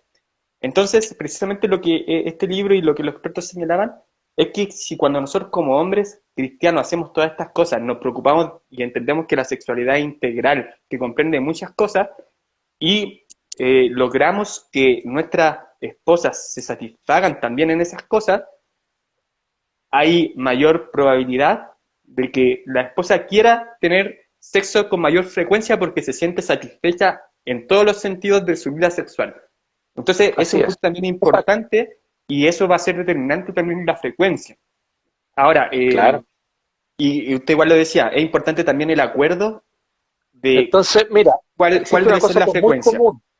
Existe Sí, una cosa que es adelante. muy común en la cultura chilena y en la cultura evangélica, lamentablemente, en esto la cultura evangélica refleja la cultura chilena sin Dios muchas veces, porque uno escucha a hermanos decir esto, o quejarse, o bromear de alguna manera como una queja con respecto a la baja frecuencia de relaciones sexuales que sus esposas manifiestan interés en tener. claro. Y esto es un objeto de broma y todo, y dicen, no, sí, la mujer cuando quiere, el hombre cuando puede, y se dicen frases como esa, queriendo claramente decir una crítica. Pero ¿sabes qué es lo cuático? Que esta crítica es una crítica primeramente para ellos mismos, y ellos no se dan cuenta de eso. O sea, si tu esposa no está interesada en una mayor frecuencia, es porque tú no eres como esposo lo suficientemente entregado, preocupado de ella y de su satisfacción y de su gozo. Entonces, no critiques tanto a tu esposa, porque los hombres que entienden una visión bíblica y que saben de esto, escuchan lo que tú dices y se dan cuenta que eres un necio y quedas como tonto delante de los otros hombres que son sabios en el Señor y que conocen la palabra de Dios. Y ellos tal vez no te dicen nada, pero dentro suyo piensan, pobre hermano, que no es capaz de entender que si él sirviera a su esposa, la amara más, sin duda alguna, ella con mucha más frecuencia estaría dispuesta a tener relaciones con él. Exacto. Y él se queja sin darse cuenta que es él mismo el que ha producido ese problema. Exactamente. Entonces, te fijas, cabeza, somos autoridad, pero también origen. Entonces, ser origen significa dar el primer paso, tener el primer... Mira, solamente porque surgió una pregunta, Sí, eso mismo estaba... quiero decir algo muy corto sobre esto, porque es muy breve. Sobre temas más específicos, por ejemplo, lo que está hablando ahí, que hay ganas, pero no hay erección, Sí, justamente estaba leyendo eso igual. allí hay un problema que incluso puede ser médico, que puede pasar por otros temas, ahí hay que ver un profesional. Y Sí, eso también, queridos hermanos en Cristo, Dios ha dado sabiduría a la ciencia, Dios ha dado sabiduría a médicos, a psiquiatras, a psicólogos para poder trabajar estos aspectos. Y muchos de nuestros hermanos en Cristo, temerosos de Dios, se dedican a estas profesiones. Entonces busque el apoyo médico que necesita. Vaya primero al médico, vea el tema con el urólogo, es algo normal. Ningún urólogo ni se va a reír ni nada de eso, de esto. Muchos hombres se sienten avergonzados. Esto es algo normal, el urólogo es su especialidad. Él va a conversar contigo, te va a hacer algunas preguntas y te va a derivar, si es que tal vez el problema tenga que ver con otros aspectos, te va a mandar a hacer exámenes. Creo que es muy importante ahí tener mucho ojo con eso, porque ciertamente eso no es bueno. Y tal vez la solución pueda ser muy simple, tal vez la solución pueda ser una pastillita azul, no hay por qué negarse a usarla, ¿cierto? Si es que alguien la necesita, no hay nada vergonzoso en usarla, hay otros tipos de medicamentos más naturales, claro. en fin, pero todo esto orientado por un profesional. Nada Sí. de, consejos de bar, como son para la gente del mundo, son consejos de bar, para los evangélicos, consejos del pasillo de la iglesia. El pasillo del templo. Claro, hermano, yo recomiendo esto. No se deje llevar por consejos de quienes no son expertos. Vaya a un experto, vaya a un profesional que trabaje en el área y hable lo que le está pasando y pida consejo. Y ni una vergüenza, Sí. porque ellos son profesionales, ellos están para ayudarle con eso. Y no importa la edad, la disfunción eréctil es algo que puede darse, existe mucho prejuicio, como que se da con los ancianos. Muchas veces hay ancianos que lo que menos tienen es disfunción eréctil y, y sus esposas de 40, 50 años de matrimonio juntos disfrutan mucho de la relación sexual con bastante frecuencia. Fíjate, existe mucho prejuicio con respecto a eso. Sí. Y de repente existen como estereotipos, ¿no? Entonces, y muchas veces existe la disfunción eréctil en personas más jóvenes. Y ojo, pueden haber causas efectivamente médicas, pero a veces también pueden haber causas psicológicas. Y allí también se da algunas cosas que son complejas, donde la esposa tiene responsabilidad. En psicología, vuelvo a decir, esta no es mi área de especialidad, pero conozco respecto de esto porque he oído de los profesionales que saben y también he leído al respecto. Existe lo que se llama la castración, no literal, sino una castración psicológica del hombre. Y es cuando hay un serio problema donde la función y por así decirlo, la esposa no está entregando al esposo el respeto, la honra de la que habla Pablo en Efesios 5, ¿no? Honrar a su marido, respetar, valorarlo, entregarle la admiración, el cariño que él necesita. Y muchas veces hay esposas que son de tal manera dominadoras, porque copiaron este modelo y lo aprendieron en sus casas, que terminan castrando psicológicamente a sus esposos, y sus esposos terminan teniendo disfunción eréctil, incluso, entre otras cosas, por causa de esto. Entonces Sí. es muy, muy importante allí que también las esposas ahí entiendan que tienen una responsabilidad. ¿Ya? Cuando nosotros decimos que el varón es cabeza, no estamos diciendo el varón es el único que tiene responsabilidad, estamos diciendo el que tiene la primera responsabilidad, pero la esposa también tiene su responsabilidad y debe hacerse cargo. ¿Eres una esposa que honra a tu marido? ¿Eres una esposa que muestras a tu marido admiración, que lo valoras? ¿Eres una esposa que habla bien de tu esposo delante de los otros? ¿O eres una esposa que lo reta delante de los otros, que lo humilla, que lo hace sentirse poca cosa? Estás en pecado, hermana. La hermana que hace eso peca contra el Señor, peca contra su esposo y puede causar un daño psicológico incluso profundo. Entonces es muy importante. Y además le da un pésimo ejemplo a sus hijos, porque después sus hijos reproducen ese patrón diabólico y maligno que muchas hermanas en iglesias evangélicas tienen de ser mandonas, insumisas y tremendamente conflictivas. Esas hermanas están en pecado, deben arrepentirse, deben pedir perdón al Señor. Y si no se arrepienten verdaderamente, están dañando su matrimonio. Como bien dice Proverbios, la mujer sabia edifica su casa, pero la necia con sus manos la destruye. Y hay muchas hermanas necias destruyendo su casa. Eso también debe ser dicho, porque de repente le damos duro a los hombres por su responsabilidad como cabeza, pero nos olvidamos que las hermanas tienen gran responsabilidad ante Dios. Son libres en Cristo, en el Señor Jesucristo han recuperado su dignidad que la caída ha dañado y por lo tanto son responsables también de la vida de sus esposos, de la vida emocional de ellos. Y hay muchos esposos que están castrados emocionalmente por causa de esposas que no han entendido su rol como mujeres cristianas en el matrimonio.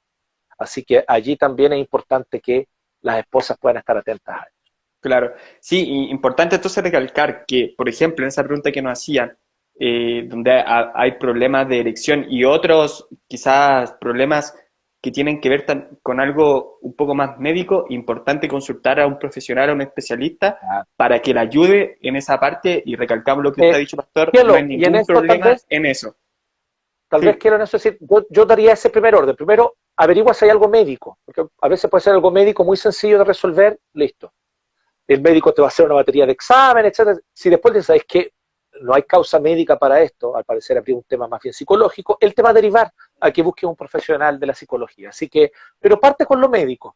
Siempre es bueno partir por ahí.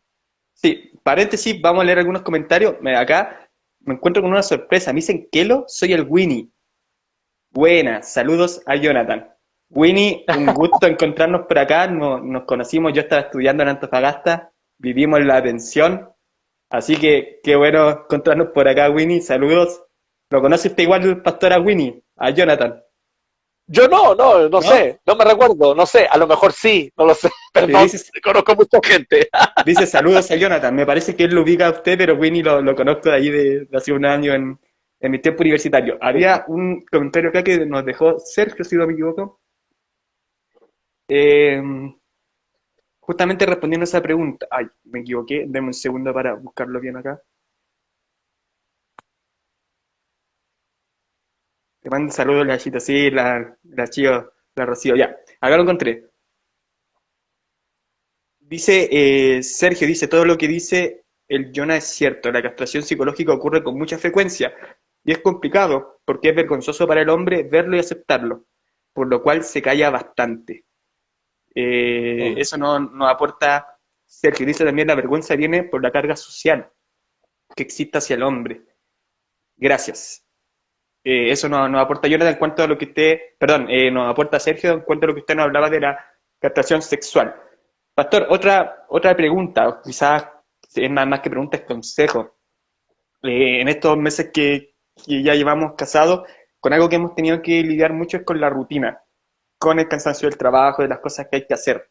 ¿Qué consejos podemos tener para esta parte de la relación matrimonial? Que finalmente empieza a afectar varias áreas y entre esas el área sexual. ¿Qué se puede hacer? ¿Qué es lo aconsejable hacer para que esta rutina, esta jornada laboral extensa quizás del día a día, no nos consuma? Sí, yo creo que ahí es muy importante. Primero, no hay una receta, ya, así que yo no voy a dar una receta. Creo que más bien hay principios, pero uno de ellos es, hay que programar intencionalmente el tiempo juntos. No digo tiempo no necesariamente tiempo para sexo. Puede que sí, puede que incluso quieran programar su tiempo para la relación sexual.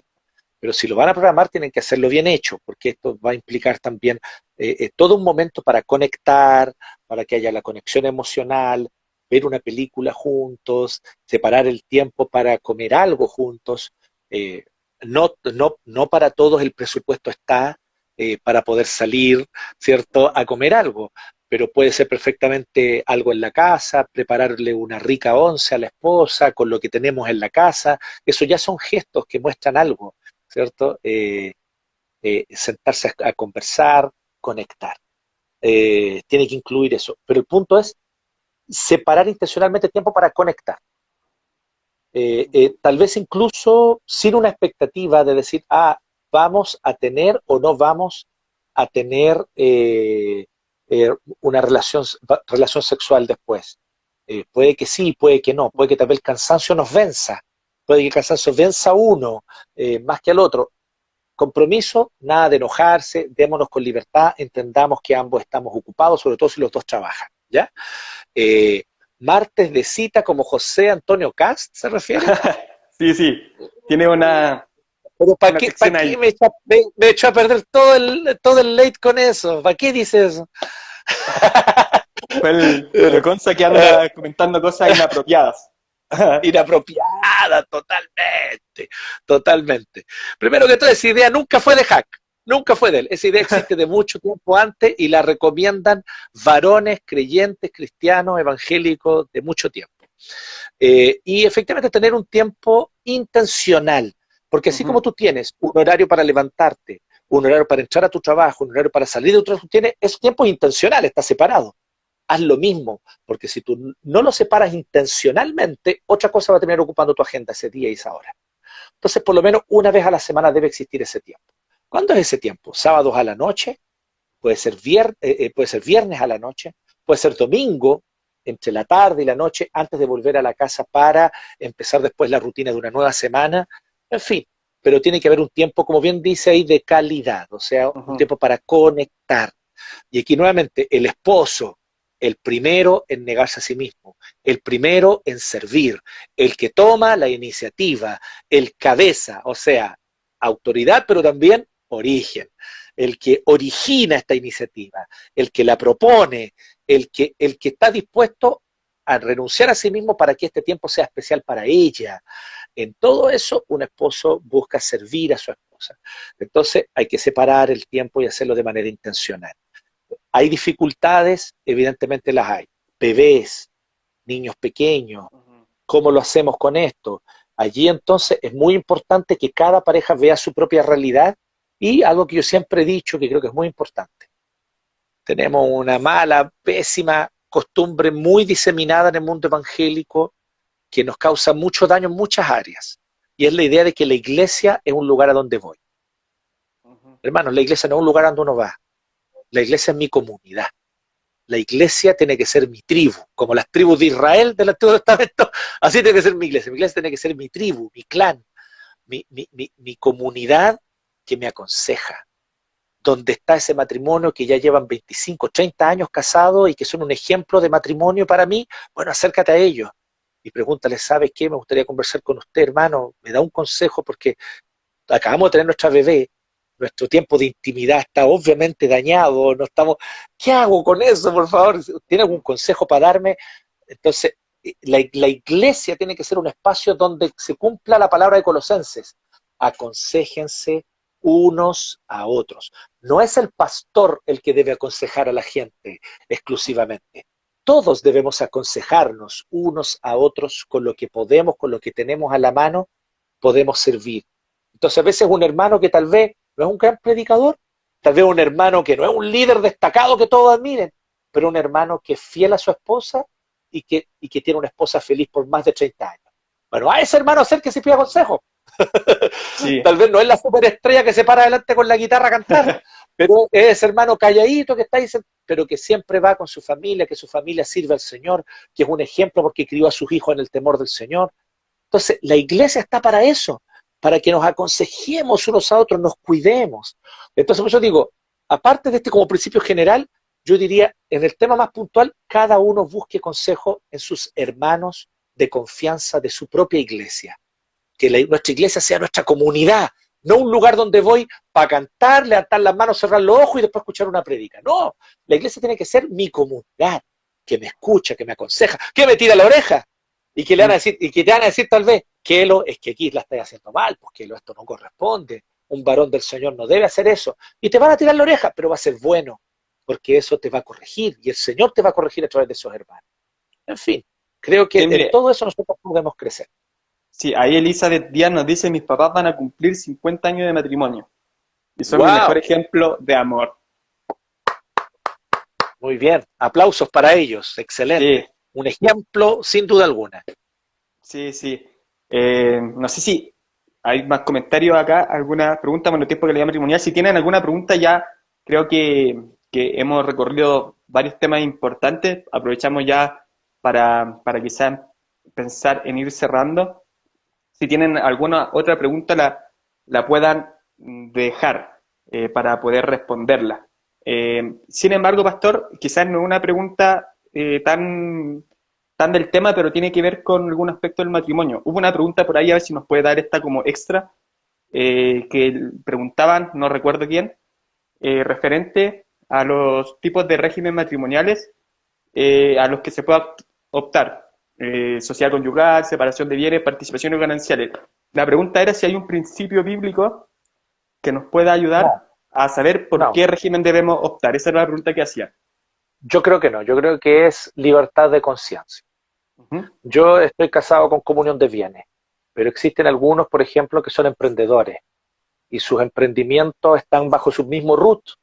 eh, y la manera como yo protejo a mi esposa es justamente con separación de bienes. ujú. Entonces, el principio bíblico es, esposo proteja a su esposa. Nunca tome una decisión, es que podemos divorciarnos. No, es hasta que la muerte nos separe. Así que Ujú. no se trata de tomar una decisión con eso en mente.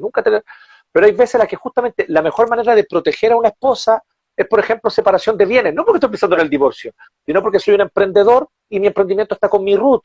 O yo soy, o mi emprendimiento tiene otro root, pero yo soy el dueño, ¿no?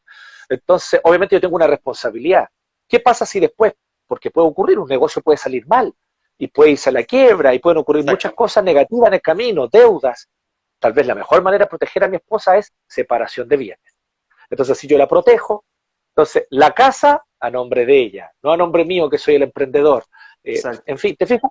Esos Sí, pequeños... sí. Pues, entonces, separación de bienes no es más pecaminoso que comunión de bienes. Yo estoy casado con plena comunión de bienes porque nunca he tenido ni tengo nada para que me lo quiten. El banco se decepcionaría si quisiera quitarme algo.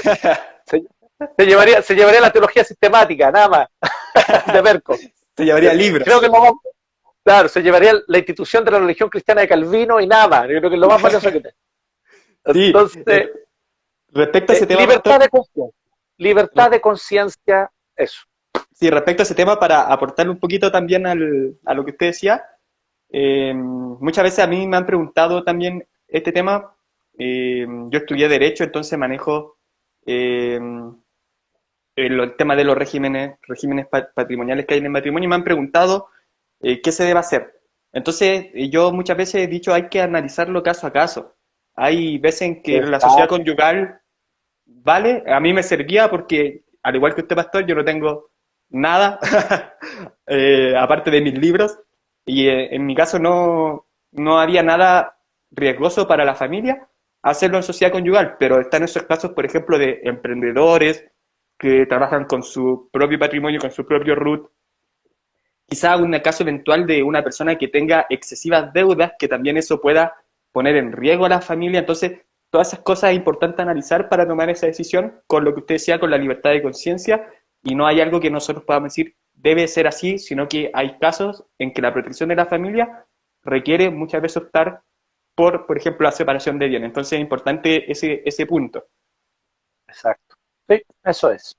Sí, a ver.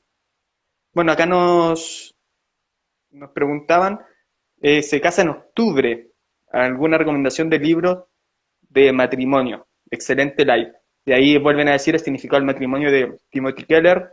No sé si usted, pastor, se acordará de otro título más que pudiera Para aportarle a... mí, para mí uno de los mejores libros, tal vez el autor, a ver, el autor tiende a veces a ser un poco circular en el argumento y se repite un poco, entonces eso hace que la lectura después se pueda volver un poquito, pero un poquito, latera, pero a pesar de eso es un muy buen autor y es un muy buen libro, a pesar de eso que yo diría que es un tema de edición, le falta un buen editor Ujú. solamente.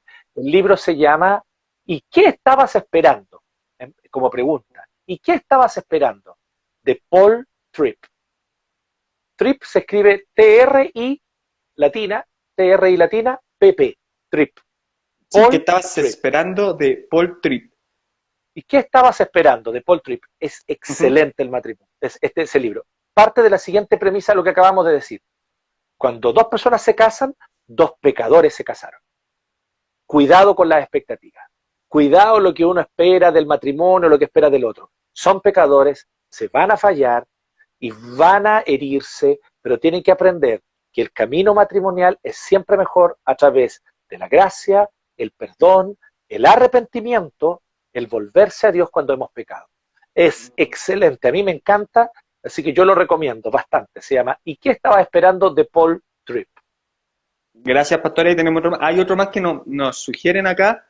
Algunos de los que están viendo dice, hay un libro que se llama Pacto Matrimonial de Piper. Es De buenísimo, John por si a Piper. alguien le sirve. John John Piper. Piper, perdón, sí. John, John John Piper. Piper, excelente, súper buen libro, muy, muy breve, muy sencillo, muy directo. Es bueno, realmente bueno. Aún así, yo sigo prefiriendo el de Paul Tripp, después el significado del matrimonio de Keller, y después yo recomendaría también el de Piper, que es realmente muy bueno. Así que, El Sergio nos pone, las mujeres son de Venus, el hombre es de Marte. Ok, no. no es malo, porque ayuda a ver el tema de las diferencias entre los sexos, ¿no?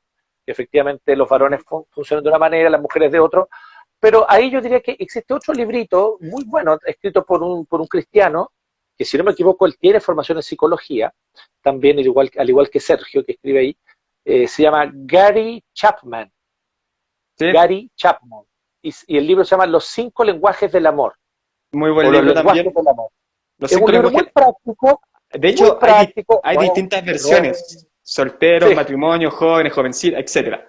bueno, es porque tenían que generar plata para el hombre. Entonces, pero en realidad el libro uno, Los 5 lenguajes Sí, del los amor, cinco ese hay que lenguajes del comprar, amor. hay versión de bolsillo, y bueno, y obviamente la editorial, al ver que fue un éxito de ventas, quiso, ya ahora hagamos versión para niños, versión para solteros, versión para divorciados, versión para viudos, eh, versión para neonazis, versión para todo. Sí, sí. Yo leí No, uno también. pero el libro le- es bueno en el siguiente sí. sentido. Solamente quiero aclarar esto, que no es, el libro de matrimonio. No, no, no, por favor. Sobre un aspecto práctico es muy interesante. Y es muy interesante porque habla de cómo uno le comunica al otro que lo ama. Y a Ujú. veces, y esto, aquí, ahora va a entrar momento de testimonios. Ahora sí, les doy mi testimonio. Es que yo hago todo lo que hago, lo hago por mi esposa, lo hago para ella. Yo trabajo para ella, yo hago las cosas para ella, yo trato voy a hacer la fila al Servio para poder tener el subsidio para que tengamos casa propia para ella, todo lo hago motivado para ella. Entonces, pero ella no me entendía que yo le estaba diciendo te amo, Ujú. porque Claro. ese no es su lenguaje es otro, ella necesitaba palabras de afirmación. Y yo descuidaba las palabras de afirmación porque para mí era más importante hacer que decir, más importante los actos que las palabras. Y yo muy seguro de mí, y yo muchas veces descuidé el poder comunicarle a mi esposa de manera efectiva el amor. Entonces, creo que Gary Chapman ahí le da en el punto, da en el clavo muy interesante cuando habla de los 5 lenguajes Sí, del amor. Muy, sí. A propósito de Gary Chapman, leí otro libro de él también en esta preparación. Un libro cortito, muy práctico, que también nos sirvió para ver cosas más prácticas del matrimonio, que se llama Lo que me hubiera gustado saber antes de casarme. También es un libro cortito, de lectura súper rápida. A nosotros nos ayudó bastante para ver algunos temas prácticos del matrimonio del día a día. También un muy buen libro, lo que me hubiera gustado saber antes de casarme, de Gary Chapman, el mismo súper autor de Los 5 lenguajes del amor. buena. Así que ahí tenemos una parrilla de libros, nombramos por lo menos unos 5 libros que pueden servirle a la audiencia, a los que están en vías de matrimonio, para poder, para que lo puedan leer y puedan tenerlo como literatura Y aquí les recomendada voy a por... recomendar uno más. Ya, sí, Este sí. es fundamental. Es fundamental. No es sobre matrimonio directamente, pero tiene todo que ver con matrimonio. Y si no aprendemos esto, no vamos a aprender lo más importante de la vida matrimonial. Perdonar. Escoja perdonar. Ujú. Es muy buen libro de Nancy DeMoss Wolgemuth. Ahí está el nombre de la autora. Nancy. ¿Se ve o no? ¿O se ve al revés? Se ve al revés, así que si lo puede Ah, ya, nombrar, perdón. mejor para que quede más Ya. claro. Nancy Ujú. DeMoss. Bueno, Nancy DeMoss. Lo demás es un apellido raro. Wolgemuth, es lo mismo. Nancy Escoja perdonar. DeMoss, escoja Sí. perdonar. Escoja perdonar. Es un muy buen libro que enseña qué es el perdón, cómo se entrega el perdón, de qué trata el perdón finalmente. Es un muy buen libro, es un libro que no habla sobre matrimonio, habla sobre el perdón en general, pero que puede ser muy útil. ¿Por qué? Hablamos sobre sexualidad, ¿cierto? Ujú. En muchos casos, la sexualidad, bueno, en todos los casos, por causa del pecado, la sexualidad del esposo y de la esposa vienen quebradas. En todos los casos, de alguna manera viene quebrada la sexualidad de todos, por causa del pecado. Pero en algunos casos vienen quiebres muy profundos, más profundos que otros, porque son quiebres debido, por ejemplo, a abuso, Ujú. debido a abuso sexual, debido a experiencias traumáticas. El perdón es fundamental para superar esas experiencias, para llevar adelante la vida, a pesar de haber vivido esas experiencias que son, sin duda alguna, terribles, traumáticas, y que yo quisiera que ojalá nadie las viviera, pero es una realidad que muchos las han vivido, y llegan al matrimonio con marcas. Este libro les ayuda. Y la otra razón por la que les ayuda es por lo que yo te decía delante. Porque finalmente tal vez uno puede decir, tal vez no por eso, pero por último, esposo y esposa en algún momento se van a fallar. Aquí yo no les digo, si es que se enojan o si es que se fallan, no, yo nunca les digo eso a un matrimonio, yo les digo, cuando se fallen, porque seguro que se van a fallar. Cuando ustedes se fallen, deben saber y deben estar dispuestos a perdonar. Entonces, este libro ayuda mucho para saber de qué trata el perdón, en qué consiste, de manera muy práctica. Hay dudas que a veces algunos tienen, ¿cómo yo perdono? ¿Cómo yo perdono esto tan terrible? ¿Es válido perdonar? Bueno, este libro aclara muchas dudas sobre esos temas prácticos, así que lo recomiendo porque sirve mucho para el matrimonio. Escoja perdonar. Ok, escoja perdonar de Nancy, me olvidé el apellido, Nancy Demos, DeMoss, de DeMoss, DeMoss. ahí te lo voy a escribir porque me acabo de dar cuenta que puedo escribir, ahí te escribo el apellido. Sí, ahora mira, Demos. llegaron algunos, mira, no, llegaron varias sugerencias de libros. Yo no, obviamente no conozco todo, van como 50 lenguajes ya puso el Gonza. No me atrevo a recomendar libros que no conozco, así que ahí ya los otros libros que están recomendando son recomendaciones de los hermanos y ahí Claro. que ellos sabrán por qué los recomiendan. Sí, hay un comentario importante que nos habla sobre la relevancia de asistir a consejería prematrimonial eh, con, con ¿Sí? líderes, pastores, súper importante también que se tome Con quien esa sea, opción. Ujú. con quien Sí, puedan en la exacto. iglesia, con quien tenga experiencia y autoridad moral para poder enseñarnos sobre eso. Sí. Sí, ahí va la corrección. Con quien tenga la experiencia, la autoridad moral para poder hacerlo, quizás no va a ser un pastor, un líder, pero sí un hermano que tiene una experiencia, un recorrido que nos puede ayudar bastante. Así que eso es súper importante también. Eh, Sí, eh, llegó atrasada. No sé quién es. ¿Qué estaba esperando Paul David Tripp? Sí, llegó atrasada porque fue el primer libro que recomendé. Y de sí, hecho, el que más recomiendo. sí. Bueno, no han llegado más preguntas A ver, déjenme revisar, que tengo que bajar ahora. Sí, tampoco me han llegado más preguntas acá. Bueno, y yo tampoco voy a responder más preguntas, queda porque, porque, sí, porque yo también tengo que conectar con mi esposo, así que ya voy a dejar este live sí. prontamente. Y ahí, como les decía, no llegó nada, ni una pregunta más. Estaba revisando por si acaso, pero hay varias que se van repitiendo en cuanto al mismo sentido, así que si no las dije textual todas, pero todas se referían, era la misma pregunta planteada de otra forma, así que la respondimos de todas formas. Eh, 4.900 el legado del libro, ya están haciendo vamos a cobrar publicidad en los live del late porque está bien bueno el negocio de la publicidad parece. Pero bueno, Pastor, no sé si ya para ir cerrando, agradecerle por su tiempo. No sé si quiere agregar alguna otra cosita antes de cerrar este live, pero No, si no, sigue adelante. mira, no, no mucho más, o sea, solamente decir que agradezco la oportunidad, gracias por poder compartir estas cosas. Yo siempre he dicho que en mi misma comunidad, en mi iglesia, bueno, varios de los que están aquí saben, Sergio mismo, que es de mi iglesia, siento que hay personas que se manejan mucho mejor, que han sabido ser mucho más sabios que yo en cómo conducir su vida matrimonial, y para mí ellos siempre han sido tremendos consejeros, no solo para mí, para mi esposa, sino también para los demás. Creo que eso es súper importante saberlo. El pastor no es el único que sabe ni el que más sabe. Muchas veces no es así. Y muchas veces necesitamos consejos. Yo por lo menos estoy muy agradecido de los hermanos que me han acompañado, me han aconsejado, que a veces me han tirado la oreja. Y lo único que estoy haciendo es compartir algo de lo que muchos otros hermanos también me han compartido a mí y con quienes yo he tenido el privilegio de aprender. Así que nada más, pues vuelvo, solamente les dejo este mensaje, como les decía delante. Iglesia no es un lugar donde vamos, la iglesia es nuestra comunidad. Hagamos de la iglesia nuestra comunidad, nuestra tribu, nuestro clan. Aconsejémonos, busquemos consejo, busquemos apoyo emocional, apoyémonos también. Si tengo algo que ofrecerle a un matrimonio o a una pareja de novios que está pasando por problemas, ofrézcanle consejo, invítenlo a su casa a tomar once, en fin, pero cuidémonos unos a otros. Somos más que solamente el núcleo familiar. Ah, yo, mi familia, que vamos a la iglesia. No, es esa visión totalmente anticristiana, antibíblica de la iglesia. No, que seamos todos comunidad unos con otros, nos cuidemos. Creo que eso es fundamental. Eso. Sí. Bueno, muchas gracias, Pastor, por apoyarnos el día de hoy. Gracias porque constantemente está disponible para tocar ciertos temas con nosotros.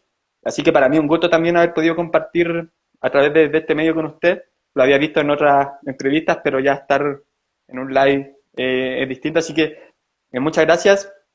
Que el Señor le siga Gracias a bendiciendo ustedes. en su ministerio y muchas Muchas gracias gracias. por su tiempo. Así que ya yo igual me despido de los que me estuvieron viendo estos sábados. Ya este nuevo mes de agosto se van a empezar a ver otros temas que van a estar a cargo de otros miembros del equipo. Así que gracias por la audiencia, por todos los que se conectaron sábado a sábado. Así que muchas bendiciones a todos. Pastor, buenas noches. Bendiciones a su Buenas noches. familia y A por ahí nos conectar. vemos Ahora, en otro lugar. A conectar a ahora. conectar. A conectar con la esposa. Eso. A Chao. conectar con las cosas. Chao, muchas gracias. Bendiciones. Y a los que nos están viendo, compartan este live si fue de bendición para ustedes. Sigan replicándolo para a todos aquellos a los que le pueda servir. Así que buenas noches. Nos vemos en la próxima. Por Dios.